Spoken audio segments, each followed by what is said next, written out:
We're on Sūrah al-Raḥmān. Which ayah is this?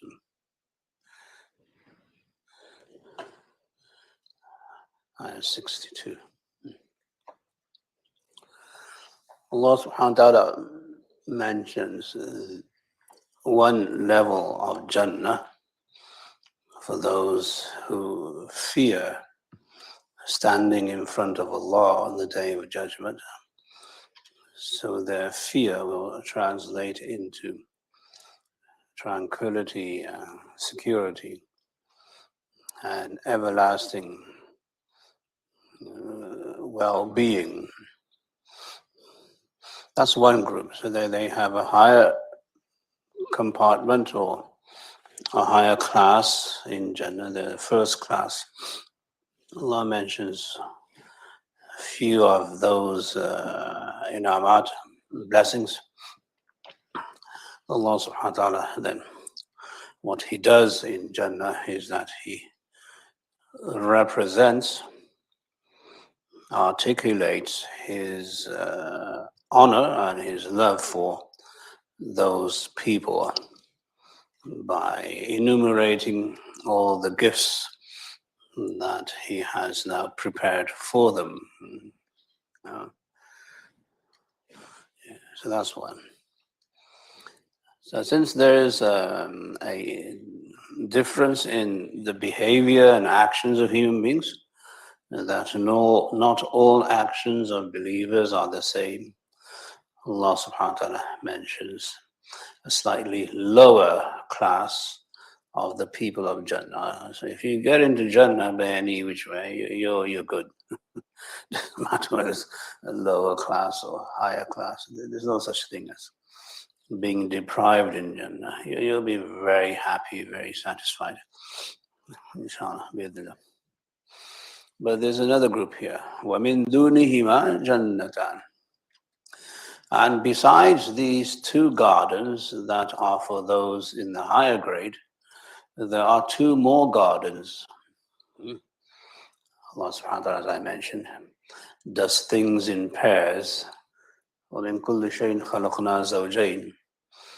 That in everything we create, they're in pairs. So there's a pair of orchards and groves for the higher level, and there are pairs of groves and orchards for the lower one.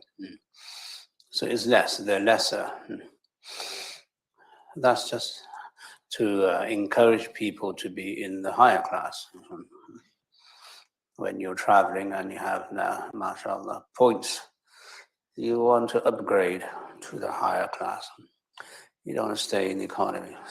So there is now a motivational. But even in the lower class, you're doing good. فَبِأَيِّ آلَاءِ رَبِّكُمَا تُكَذِّبَانِ. Which one of the favors of your Lord then do you deny? We don't deny any of your favors, Ya Rabb. مُدْهَامَّتَانِ. Yeah. What is the description of these orchards? They're in thickets. They'll be covered by huge, lush forests. It'll be like the forest is an umbrella, which will be spectacular. You can just imagine that. So you see now, the Jannah itself means something that's hidden. So the Jannah, within the Jannah, will be hidden by these now very dense green forests. If you can see that in your mind. Mudhammatan, they're dark and they're green. The greenery gives you a sense of security, serenity, a sense of life. And the thickness gives you more security. So you're in a dome of trees, basically. You're surrounded by trees on all sides, and then inside, obviously, the trees, they have fruits which are very close to you, as you will see. فَبِأَيِّ آلَاءِ رَبِّكُمَا تُكَذِّبَانِ. Which one of the favors of your Lord do you then deny? We don't deny any of your favors, Ya Rabb. فِيهِمَا عَيْنَانِ نَضَّاخَتَانِ. So in them, in both of them, there are two springs that are, what do you call it, gushing, nadakha. They're coming out with force. And it gives you, obviously, a sensation. It gives you an effect. It gives you a sense of power. It gives you a sense of mobility. It gives you a sense of life. And that, you see, for those of you who haven't seen springs that emit water from the ground, maybe you should take a trip and see how that feels when you go there. Natural springs. It's a spectacular sensation when you actually see it. But then they gush forth, and what are they going to gush forth with? And the life, basic life, water. And so this is one ayah. Why is this now a lower level compared to the other ayah, which says that there are فِيهِمَا عَيْنَانِ تَجْرِيَانِ, that in those two gardens there are, what do you call it, springs that run, flowing springs, running springs. So why are the running and flowing springs that don't gush out superior than these springs that do, just come out from the ground, and they have a more kind of upbeat? So that's something you should ask. So why those two springs that are very gentle and soft, tajriyan, and they flow? Why are there those in the first class, and why are these in the second class? Yeah. So Jannah is a place of pure sukoon. Right? So any ni'mah that represents sukoon is going to be higher. Right? So since those streams will be flowing, and I mentioned the sound of the water, the ni'mah will also be that you hear the sound of the water flowing down. So that sound itself, the acoustics, is incredible, and it is a ni'mah in of itself. Here in this one, the sound is agitating, so there's not so much sukoon here. There's a sense of, upbeat motivation and all of that, which is not, as serene as the previous streams and rivers and springs. So, mashallah, in life, you have two types of people. One, those who, mashallah, they're with the beat, they're always on the run. They have adrenaline, and they need their morning coffee to function. And there are those who are calm, calculated, and they take things easy. They don't need a morning pill. They just are. So that's the difference between the two maqam. One maqam is that way, total serenity and sukoon. They're in sync with Allah because Allah is salam. This one is about action. So these are the people who are active, but they need noise. Right? You go to a barber shop and he's blasting the music. So I ask him, why, what is this? He says, just noise. So what do you mean? He said, I need noise to work. So that's why you're a barber. You're in the lower category of human beings. You need noise. And in the higher category of music, you have a professor there sitting in the gardens of New York, and he hears nothing except the flow of water and the birds singing, and he's in his element, basically. So that's the difference between the two. So sometimes those who enjoy, active participation, and they enjoy a little bit of noise, and they have the beat, then they will enjoy this one, the two water gushing out. This is almost like a violent thing. Right? It won't be violent, it'll be very pleasant, inshallah. You'll enjoy it too, inshallah. So there is, you see the difference in the variation of the ni'mah. This ni'mah is here in this level, and this ni'mah is here in this level. So you can see how Allah is expressing, articulating His creativity by creating two very different types of the same phenomenon. That's what we want to see in Ar-Raḥmān. Ar-Raḥmān does this. Anyway, فَبِأَيِّ آلَاءِ رَبِّكُمَا تُكَذِّبَانِ, which one of the favors of your Lord then do you deny? We don't deny any of your favors, Ya Rabb. فِيهِمَا فَاكِهَةٌ وَنَخْلٌ وَرُمَّانٌ. So as previously in the first group, there were fruits, lots of them. They're very easily accessible. Likewise here, the purpose of trees, obviously, is that you have fruits. If there are no fruits, then there's no purpose for the trees. So here you'll have fruits all over, a lot of fruits. And then Allah now brings up two specifically, the dates, palms, and the pomegranates. Two very special fruits that Allah subhanahu wa ta'ala has now in store for these people, inshallah. So they'll have dates. Dates is a luxury. Inshallah, obviously, it's a fruit that everybody enjoys, and high in protein, and you can survive on dates in the desert, as you know. So you don't need to survive in Jannah, you'll just eat for pleasure. Because dates are beloved to the Arab, and since most people who received the first revelation were Arab, it would not be very nice to say there will be no dates. So there will be dates. Plenty of them. There are different types of dates. You go to Medina date market, you see hundreds and hundreds of different types of dates. There are so many names for so many dates. So there's a lot of multiplicity in one fruit. So the Rahman will show multiplicity in one. Not just one plant, but in one fruit, there can be multiple variations. And that will be a spectacle in of itself. That when you have a spread, right? And you have these lavish parties here in Chicago, and you go to the spread, and you have the dessert table. And you have 100 desserts. What the heck is this? 100 desserts. So likewise, you'll have multiple types of dates on one tree. And that spectacle is a ni'mah. You just feel so happy in bliss. And say, wow, observing something that is grand in of itself is a ni'mah.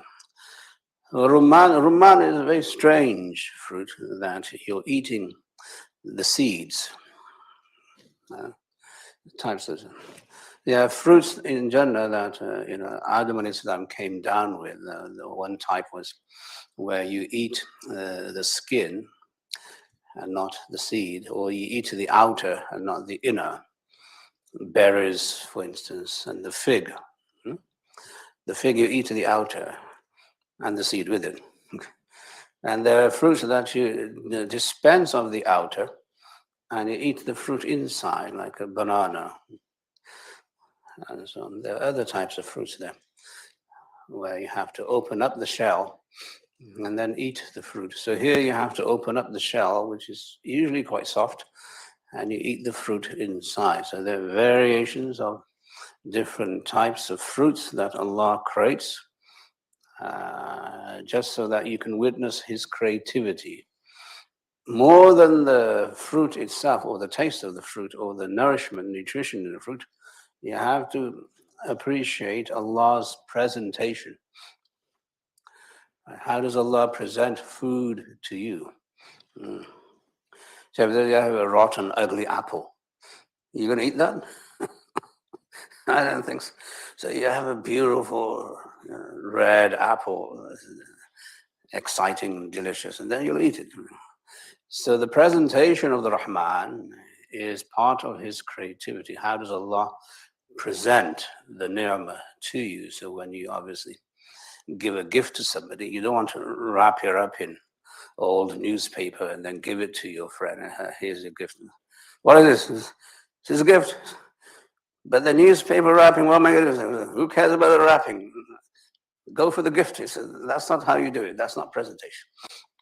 Sūrah al-Raḥmān. Allah's rule is that when He presents a gift, He presents it in the most beautiful way. It's not kind of second class, it's always first class presentation. So when you obviously present something to your guests, make sure it's presented in the best way. Not in a haphazard, lackadaisical way where you don't care how it looks. You should care how it looks because that's the zahir. And Allah is always with the zahir. So the zahir of the fruit of the pomegranate is just so appealing. And the pearls, the seeds are like pearls. And you want to eat them, and if they're sweet, it's very delicious. So it's a different type of fruit, the pomegranate.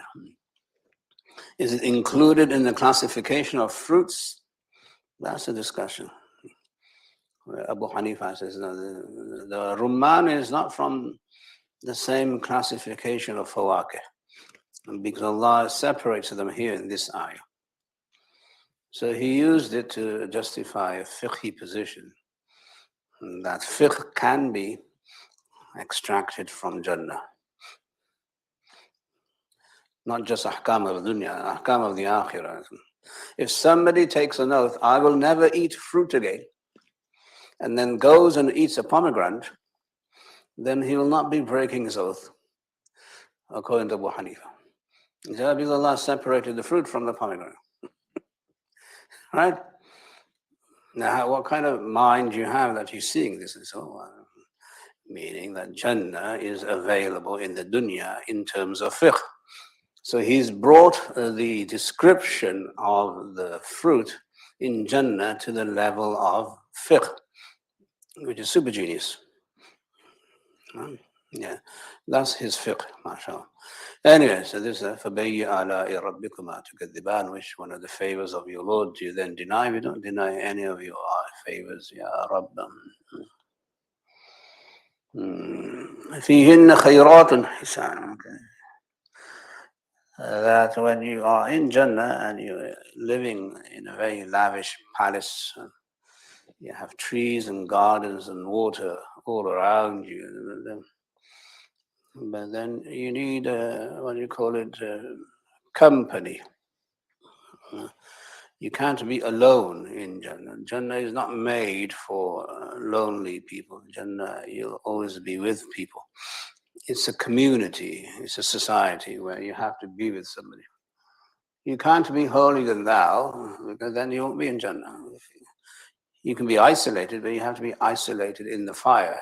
You can't be isolated here, you need company. Obviously, celibacy, is a religion which is false. We don't believe in that. You have to be with somebody. Only Allah is unique, so He doesn't need a companion. So you let Him be Himself. He's alone. He doesn't need companions. Even the Prophet needed companions. So you need company. Don't be so antisocial and high and mighty that you feel that, oh, no one's like me. Yeah, no one's like you, but you'll end up in hell. Then definitely no one's like you. So come down to the level of human beings and live with human beings and appreciate the sensitivities of human beings. And don't always assume that you're above human beings and their emotions. No, you're human beings. So this, companionship is a necessary ni'mah in Jannah. Allah will provide that companionship in this spectacular way, which we spoke of the other time also. All right. فِيهِنَّ خَيْرَاتٌ حِسَانٌ. In them there are, absolutely beautiful khayrat. Allah calls them khair, not shar, women. Khayrat here refer to the women in Jannah. Khayrat. When they're all khair, the embodiment of khair and nur and blessings, there's no shar there, there's no evil there, there's no malice there, there's no deception there. And there's no deceit there, and there's no intrigue there. They are transparent. What you see is what you get, basically. So you don't have to react and you then become conniving and conspiring and doing things behind their backs and just to make sure you get one over them.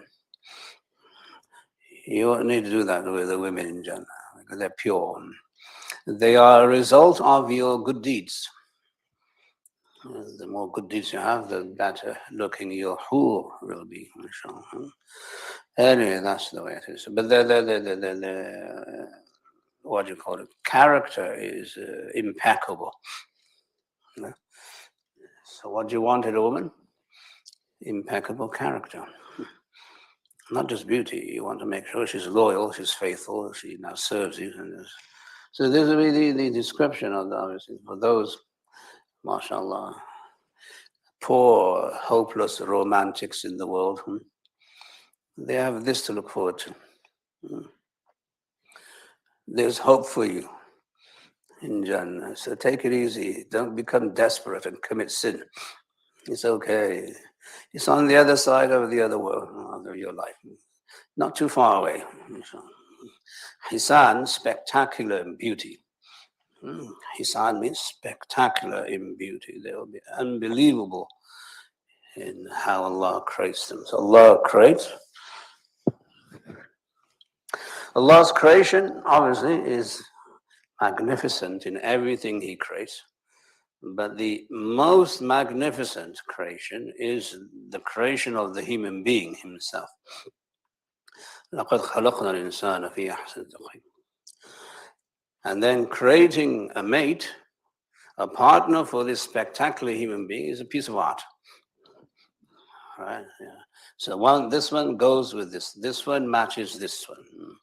So they will match you, they'll match your personality, they'll understand your likes and dislikes. And so that's creation of that hur, obviously, is what you will be bewildered with. Wow, subhanAllah. So it's all about the name of the hur herself is fine.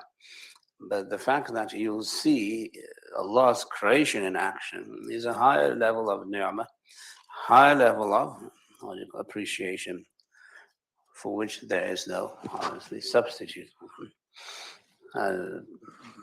They say when, inshallah, we get to the gates of Jannah, we'll stand there 40 years admiring the gate,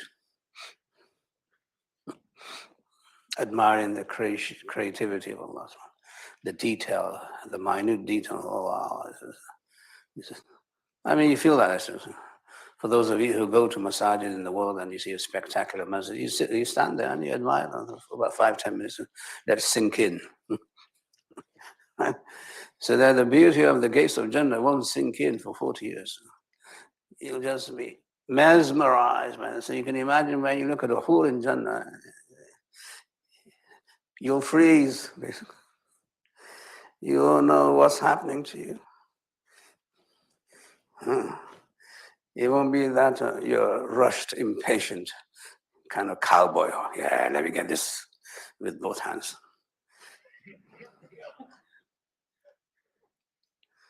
You'll be sophisticated.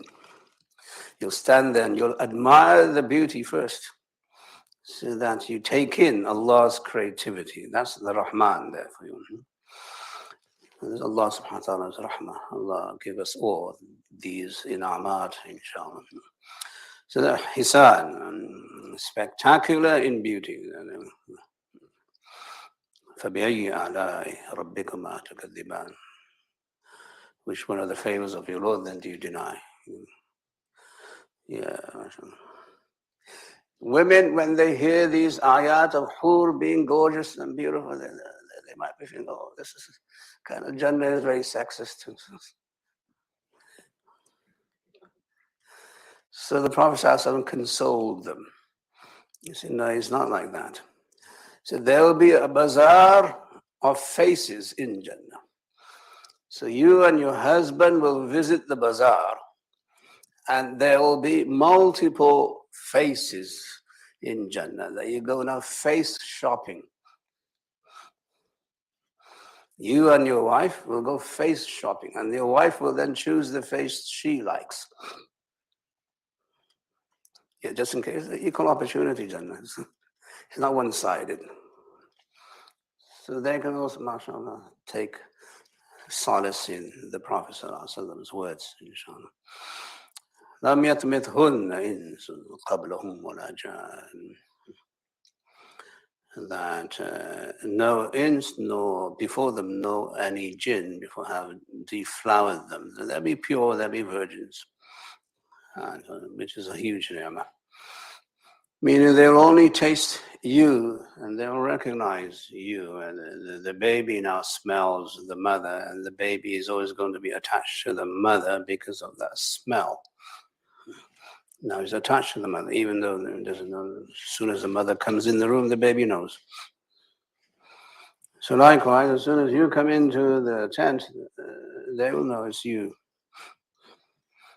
through their sense perception. These gifts of Allah in Jannah, they're sensual.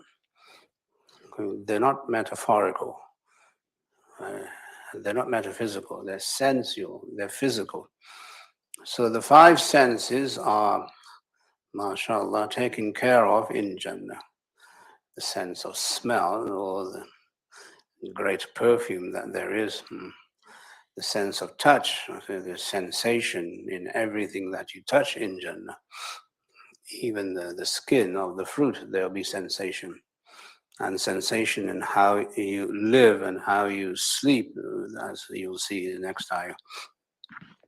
Sensation in your taste, and sensation in your eyes, and sensation in your ears with the great kind of songs that the women of Jannah will be singing, and the tasbih of the angels and all of that. So there'll be tremendous sensual perception. Okay, so we have to appreciate that you're talking to someone who's a nomad running around in the desert where there is no sense perception of anything. Where is he going to get a sweet smell there? He's going to smell the cow dung. Where is he going to sense of touch? There's nothing there to touch except the coarse, tent that he's living in. Where's he going to sense of taste? There's nothing there to taste. There's not even salt there. So now you're measuring up all of these sensual perceptions to someone who's a nomad, a very simple life, and he's mesmerized by the concept. And that is what brings him to Islam. And that who can actually coin and phrase ideas that are so real in a sensual way that I actually see myself right there now. So it's in the language, as I've said before. The miracle of the Quran is in its language. I've never heard this. And obviously they're very creative, the Arabs. They have the oral tradition and they can compose poetry in their sleep. They say these words are kind of beyond our ability to perceive and conceive. Just the idea is beyond us. And how you are depicting the idea in these words is simply beyond us. So they have to accept that this is the Quran. They have to accept this is the truth from Allah subhanahu wa ta'ala, just the power of the literary beauty of the Rahman. This is articulation. Rahman is the one who expresses himself. Allamahul bayan. This is all bayan of the Rahman. So that is what captivates the true seeker. It's dumbed down, unfortunately, in translation.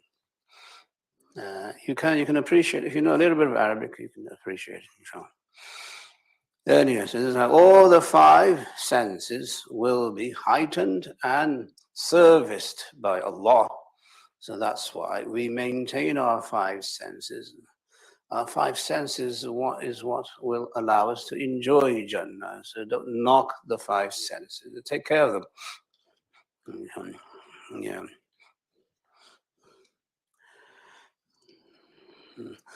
فَبِأَيِّ آلَاءِ رَبِّكُمَا تُكَذِّبَانِ? Which one of the favors of your Lord do you deny? We don't deny any of them.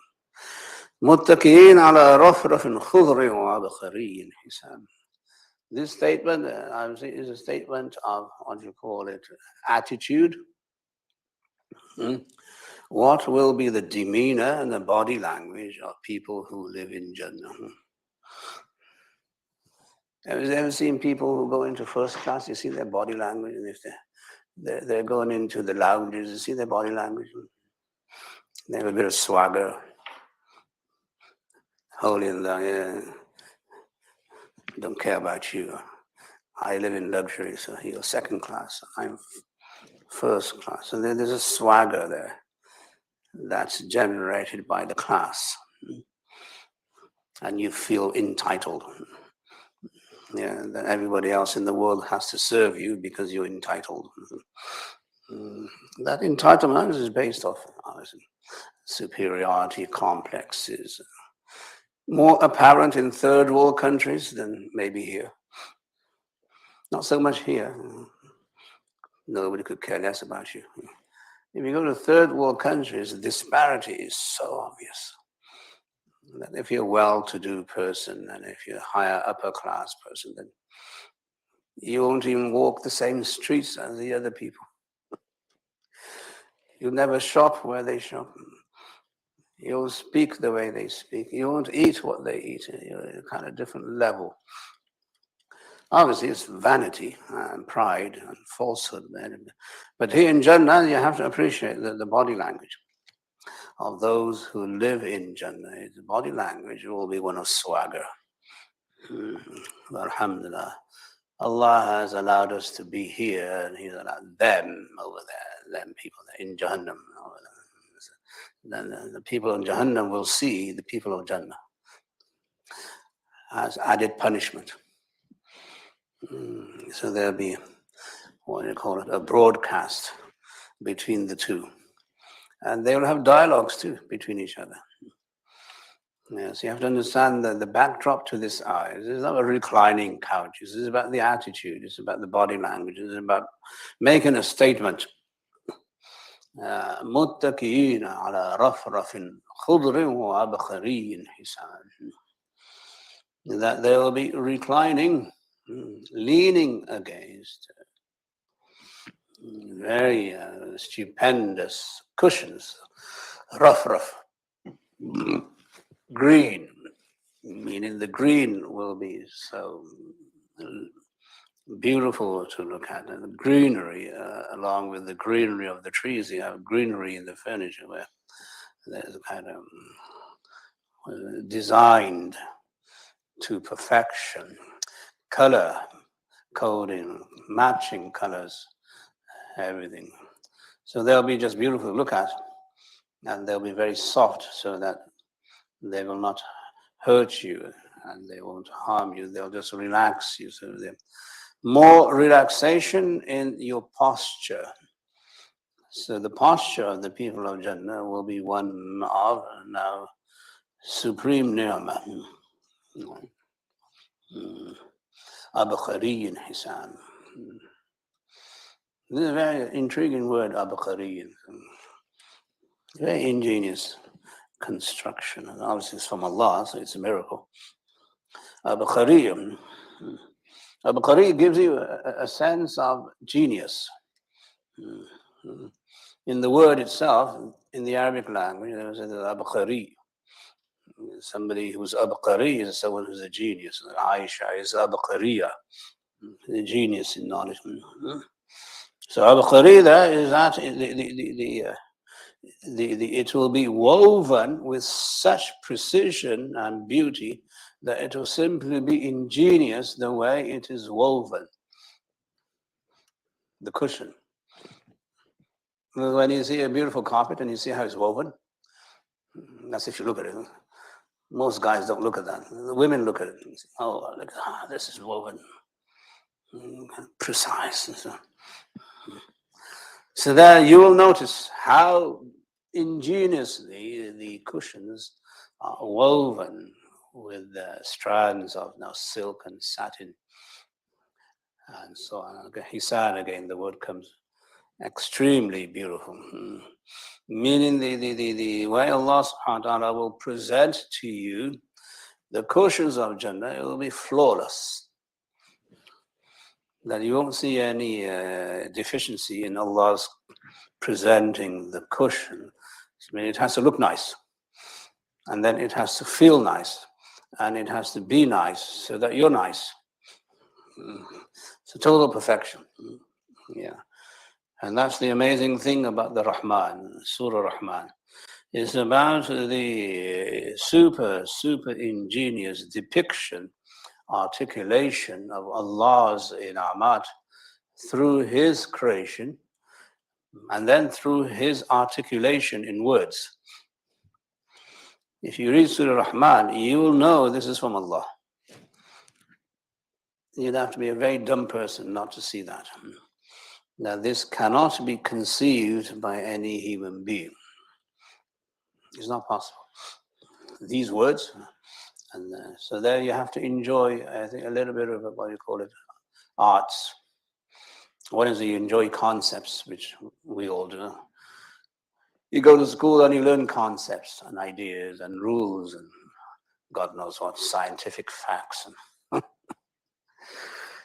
You come to the Quran, you learn language. That one of the greatest pleasures in life is enjoying language, enjoying words. So you must develop that taste as a connoisseur. So that all the Muslim Ummah, the Udaba, those who were literalists, they all enjoyed sophisticated language. We had a standard in language, which we don't know. We don't have that anymore. So we've fallen through all the cracks and we've become dumb as cowboys. Yeah.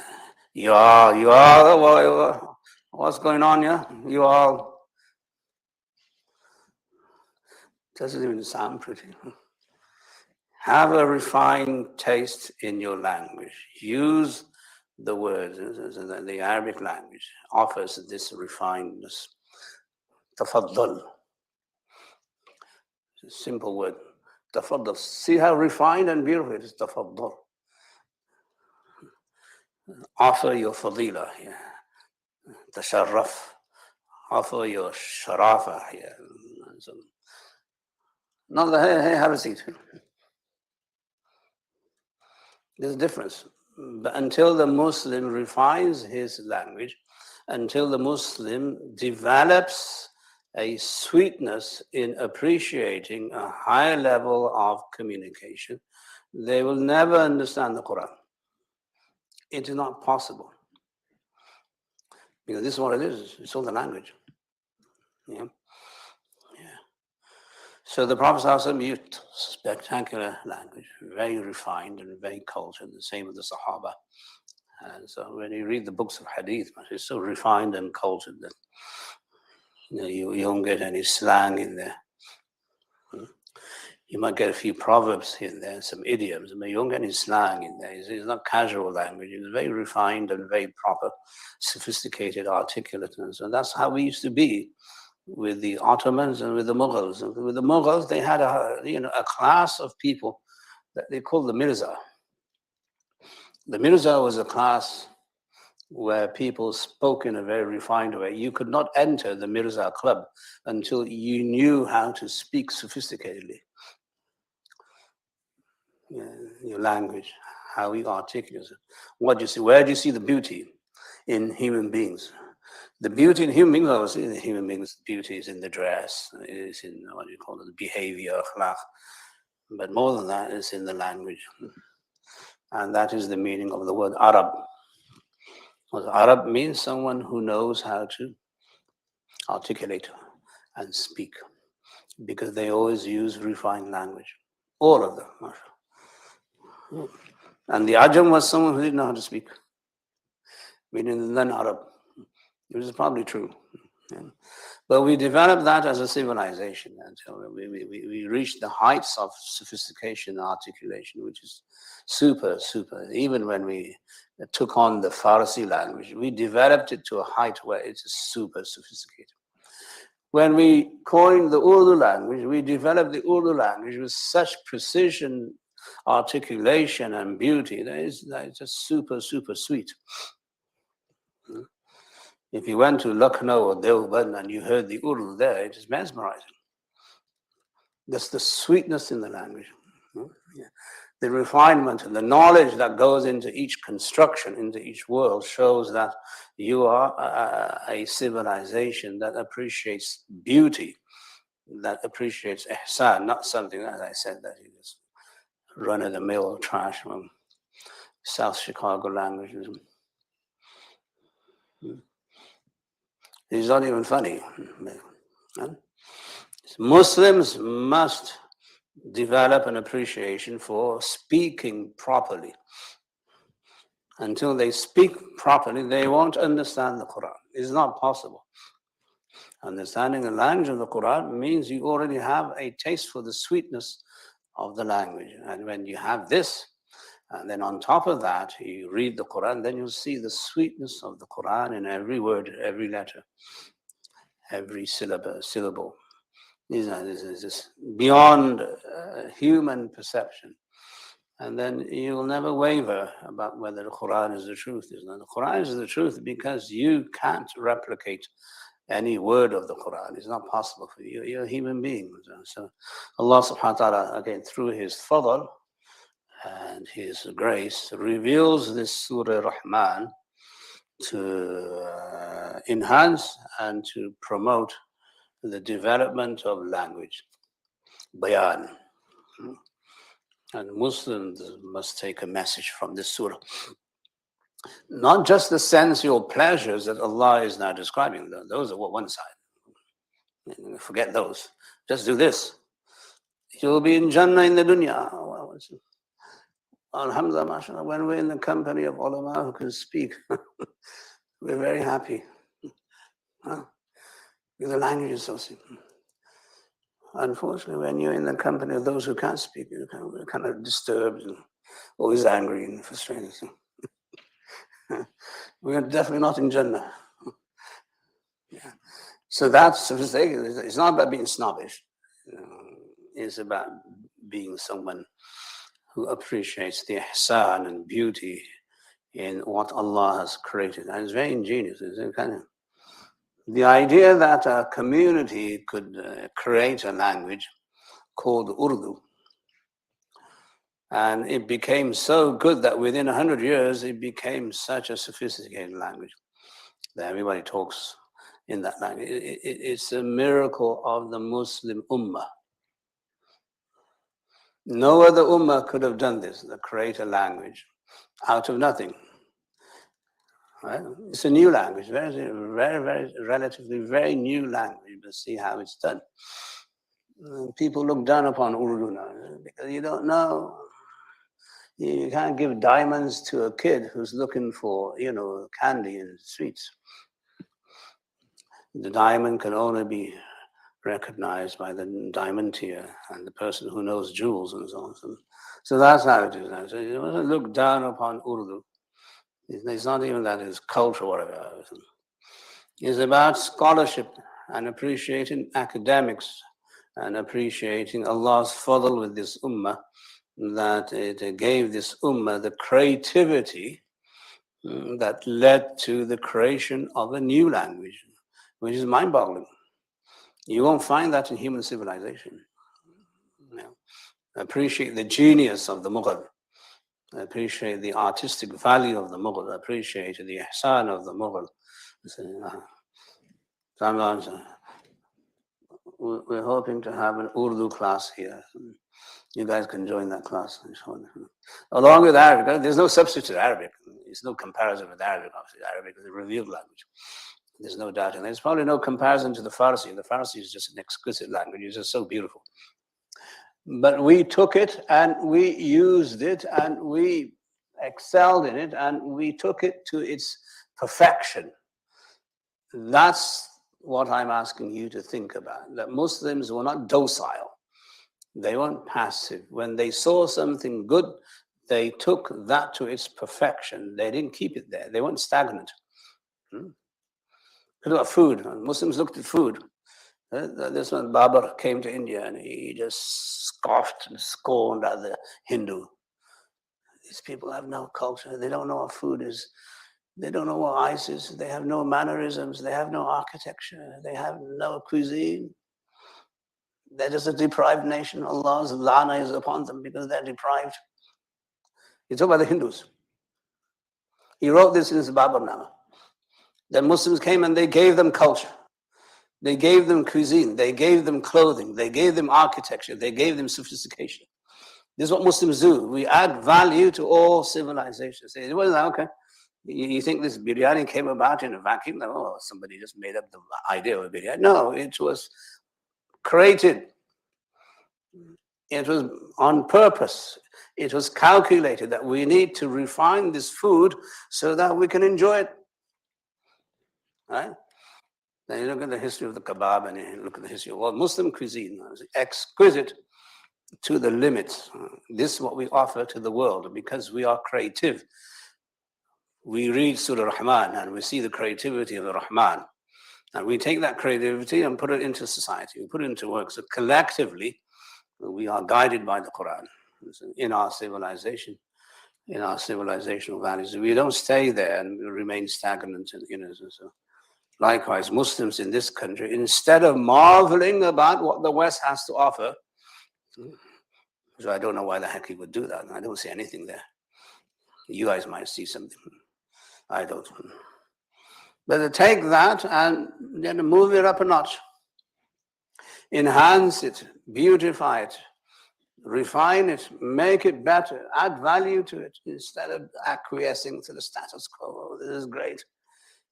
Whatever they give us is great. And it's not as great as you think. You have to administer the Sūrah al-Raḥmān in you, and you must see that it is actually very deficient. And it's not as good as you think. There are holes in the system. That is a fractured system.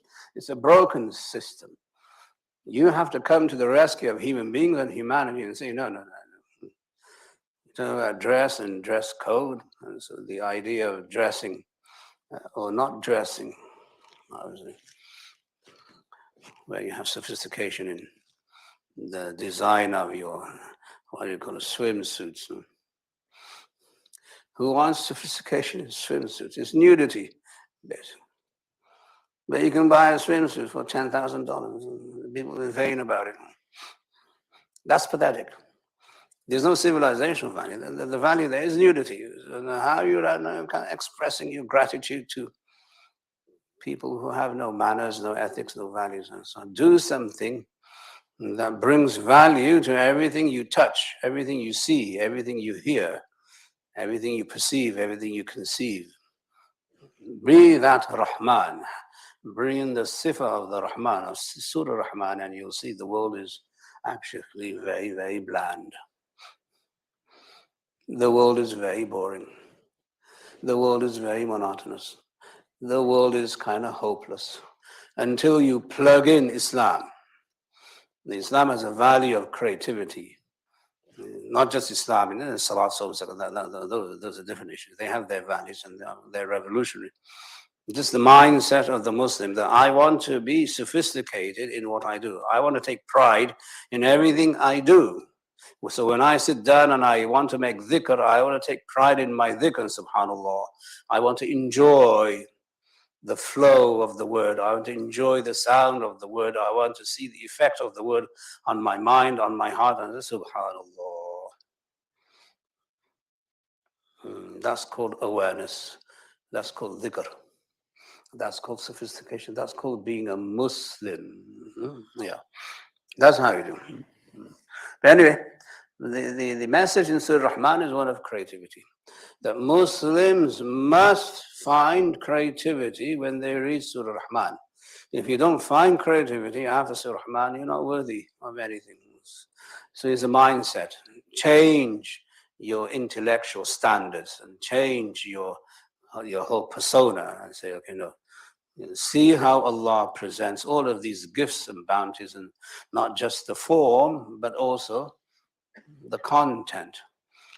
Yeah, the content is mind-boggling. Allah grant us all Jannah, inshallah, through Sūrah al-Raḥmān. Tabarak asma rabbika dhil jalali wal ikram. The concluding ayah speaks all. That the barakah is in the name of your Lord. One is the Lord and one is the name. So they're separating the name from the being, the essence, and the person. Allah is the Rabb, the ism of Allah, whatever that ism is. Ar-Rahman, in this case. There is barakah in the name of Allah, the Rahman. So there's barakah all across. And why is that? He's Dhul Jalali wal Ikram, because he is the owner of magnificent qualities, and he's the owner of what you call it, very generous qualities, nobility, and so on. So if you have now immense strength and power, then you'll also be immensely generous. You should be magnanimous. Brute strength, like those who send warships to that place and they we are might is right. There's no ikram in there. They're just uncouth heathens and basically animals, beasts living in the jungle. And might is right. I can devour anything in my way. That's not ikram. There's no barakah in that. There's only lana in there. They're cursed, basically. So Ismu Rabbika, the name of your Lord is so blessed that if you just recite the word Ar-Rahman, there will be blessings. Obviously in a structured way. So full of barakah. Barakah means that you create. Barakah is where creativity is, that you can create now something from something. Allah's name gives you barakah. If you say Bismillah as you eat, the barakah will be in the food in such a way that one person's food will be enough for two. That's creativity, right? How do you quantify that in corporate terms?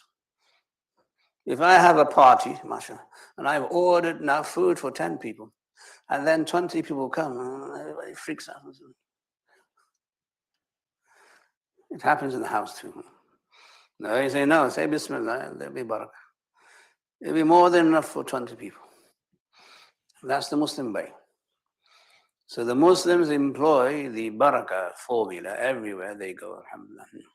And they should. So there's always barakah in Allah's name. Say Bismillah. That's why Bismillah Allahu Akbar brings barakah to the animal. If you don't say Bismillah Allahu Akbar, there's no barakah in the animal. It might as well be dead. Hence, Zabiha and non-Zabiha is actually a formula for those who want to enjoy barakah in their food, and that's why. There's no barakah in McDonald's. You probably end up in the toilet. That's the barakah. So bringing down Allah's rahmah through the name of Allah the Rahman is a Muslim convention which Muslims must enjoy, appreciate, practice, and promote aggressively. So say Bismillah when you start eating. Say Bismillah when you're sleeping. Be barakah in your sleep. Say Bismillah as you walk into the house. Say Bismillah as you're putting on your shoes and your clothing. Say Bismillah everywhere. If you say Bismillah, because the barakah is in the name itself, then the being will follow. Inshallah. You can't handle the barakah in Allah's being because your human beings will just die. So we'll kind of dilute it for you by the name. So the name is now what allows you to distill Allah's rahmah. It distills it, Allah's essence, basically. Yeah. So this is the last ayah speaks volumes of the creativity of Allah subhanahu wa ta'ala and His name. Someone who has immense power, eternal power to destroy the universe when He decides to, but at the same time He doesn't do that.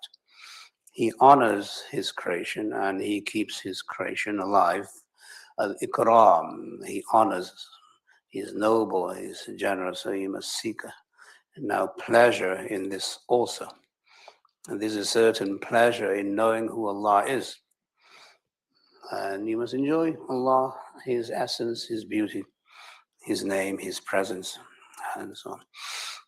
Anyway, so the bottom line is, the Quran obviously is the greatest ni'mah that Allah subhanahu wa ta'ala has bestowed upon the Prophet sallallahu alaihi wasallam. The Prophet sallallahu alaihi wasallam, through his stupendous sacrifice, delivered this message to us, and then that message was taken by the Sahaba and other Muslims, who then glorified and blessed humanity with their, civilization. And that civilization is what brings us to this point here, to Darul Qasim. We're sitting here through Allah's fadl, trying to enjoy inshallah, Sūrah al-Raḥmān. The idea is enjoy the surah. Not necessarily, you don't need to be academic and understand everything. Enjoy it. Very subjective. If you're in love with Allah, you'll enjoy what Allah is saying. If you're not in love with Allah, then you'll fight with Allah. I don't understand this ayah. I don't understand. Maybe you're not smart enough to understand the ayah. So maybe come down to the level of love. Say, whatever it is from Allah. I love the ayah because Allah's ayah. And so on. Anyway, Jazakallah khair for listening. May Allah help us and guide us. May Allah take care of our brothers and sisters in Gaza. May Allah subhanahu wa ta'ala destroy the enemy. May Allah subhanahu wa ta'ala bring us madad and success. And may Allah subhanahu wa ta'ala preserve the ummah of Muhammad sallallahu alayhi wa sallam. You can turn the recording off. I'd like everybody online also to stay here a few more minutes. We can't close the doors on you and fundraise because you're wherever you are in your house unless you tell somebody in your house to close the doors. We want to talk to you, inshallah, out of ihsan.